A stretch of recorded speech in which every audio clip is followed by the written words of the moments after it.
discretion is advised.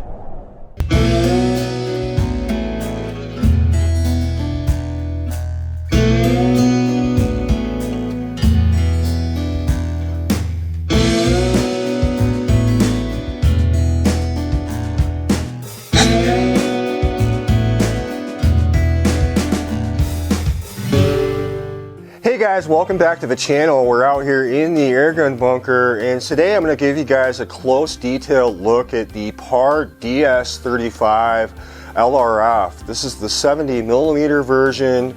I've been using it for a little while. I'm going to show you guys some examples of how I've used it. We'll get into the details, its features, and all that good stuff. One of the things I noticed about this right away when I got it mounted was the weight. It's 1.5 pounds. It is pretty lightweight, and so you really notice the difference in weight, especially on a compact gun like this as an example. As far as the fit and finish goes on this unit, it's probably on the higher end of quality that I've seen.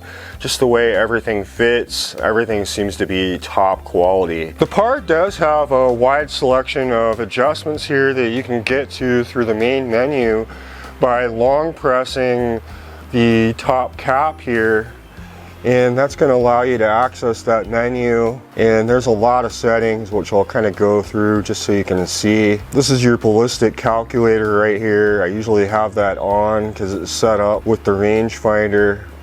Range unit selection, you can go yards or meters. We're going for yards. Picture-in-picture mode, I usually have that off because you can turn that on while you're using this unit, and I'll show you guys how to do that later. Your reticle adjustment, this would be how you'd zero your rifle, as well as being able to profile for different holdovers. And you can also change the style of your reticle. I usually go with this one. Seems to be pretty good for airgun use, but they do have several others that would be applied to various guns that you'd mount this to. Like I said, I think the style number one seems to be pretty good.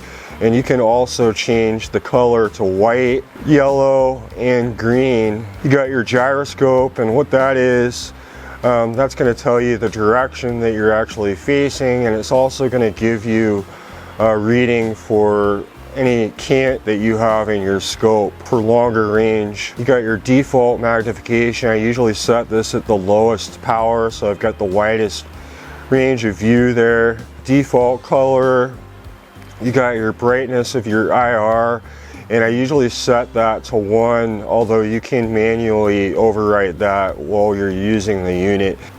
Your next setting is display brightness. I usually keep it at level 2. Auto power off.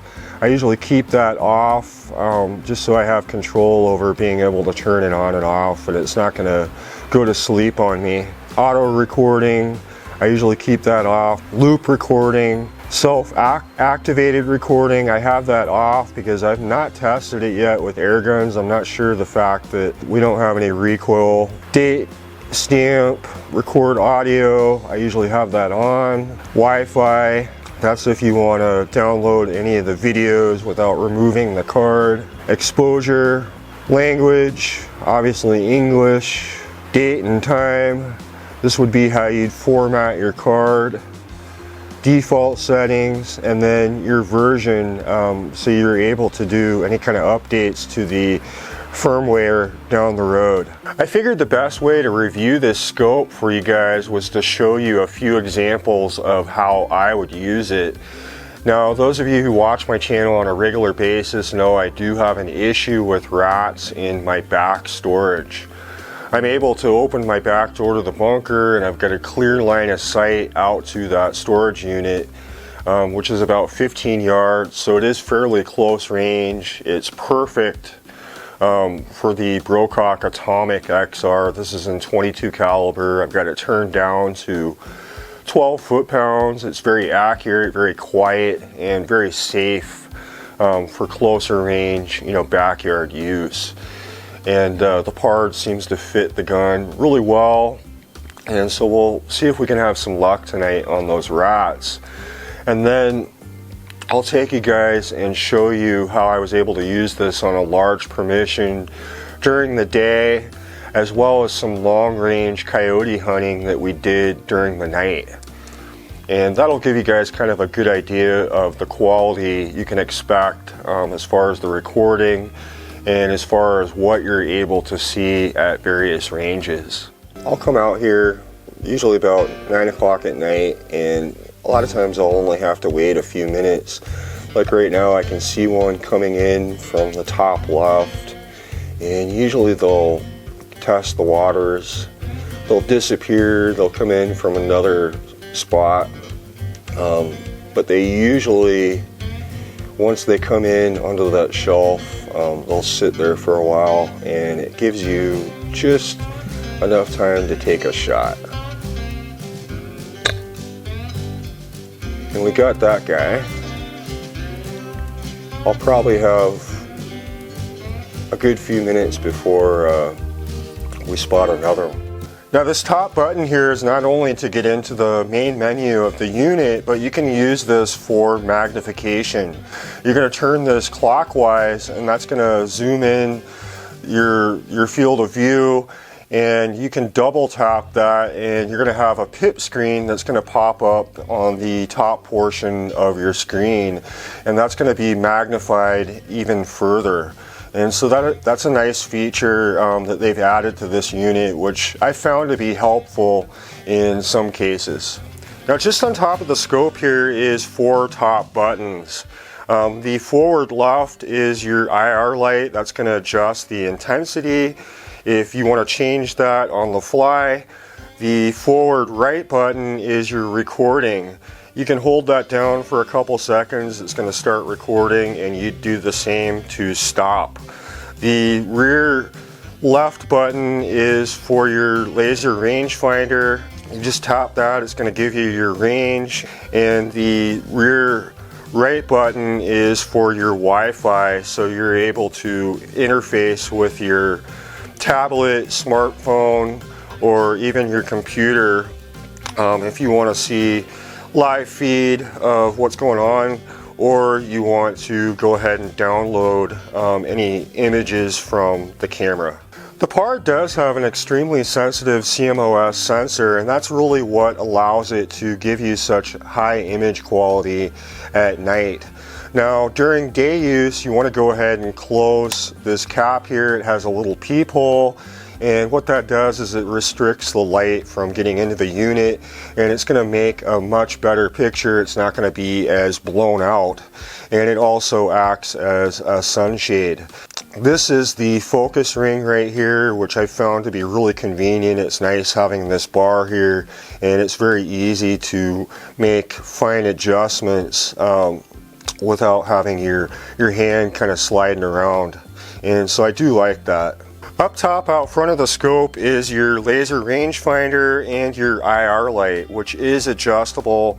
You can adjust this to aim, and you can also give it a little bit of a throw.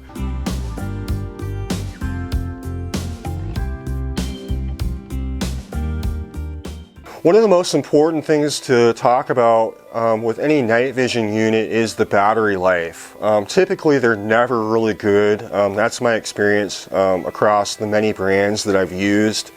This takes an 18650 lithium ion rechargeable battery. These are pretty common. You find them in a lot of flashlights and in a lot of other night vision units. They're great batteries. You know, you are able to recharge them. They're small enough, you can carry a couple of them in your pocket. For day use, you can expect to get just about a full day per charge.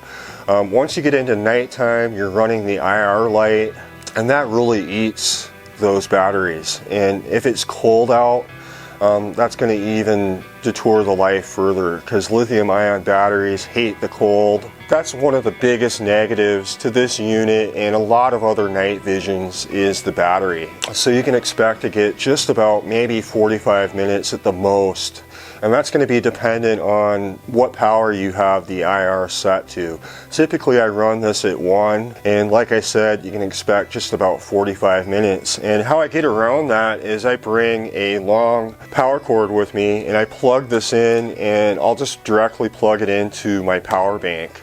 Because a lot of these locations, you know, we might be up in a stand, we're stationary, and I'll just bring my big 600 watt with me, and I'll just directly plug it in and I'm good to go all night. And that way I'm not having to swap out batteries. That's just a tip for you guys that's kind of helped me.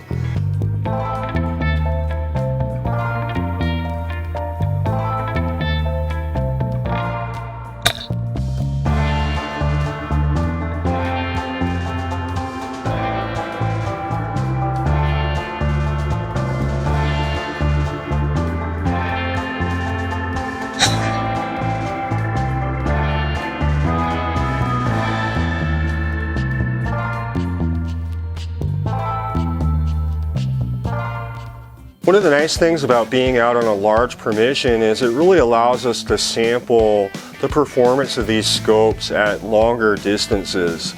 Now typically a higher end scope is going to outperform past 100 yards. You're going to be able to see a lot more detail. This is a large poultry farm. They do have upwards of 30 to 40,000 chickens. And so these coyotes come in droves pretty much all night long. I was able to use this scope. I was able to track them from a couple hundred yards, and I was able to see small details like rabbits running by their feet. And these are things that you normally would not be able to pick up from a lower end night vision unit. Ultimately, I was able to get some success on a coyote at just about 100 yards. And having the built-in rangefinder really came into play with making that shot. I really hope I was able to share in good detail my experience with the PARD. If you guys are looking for kind of a more professional quality unit to record both during the day and night, this would be something to look at, something I can recommend. And I really have to look at the price point, which is just under $1,000. I think that's more than fair. It is a very well-made unit. I have to look at what else is on the market, and I think it's definitely within the range of what's available. It is feature-rich, very easy to use, and it does record really high-quality video. I've been pretty impressed with it. I will be using this further in future videos, so you guys can look forward to some more videos using this. I really appreciate PARD sending me this. But let me know in the comments if you guys have any experience with these products. I'm curious to know. I will leave a link in the description. I don't get any kind of kickback. I'm just showing you guys my own experience. But I appreciate it. If you have any questions, you guys can email me through my website at mountainsportairguns.com. Fill out the contact form and I'll try to get back to you as quickly as I can.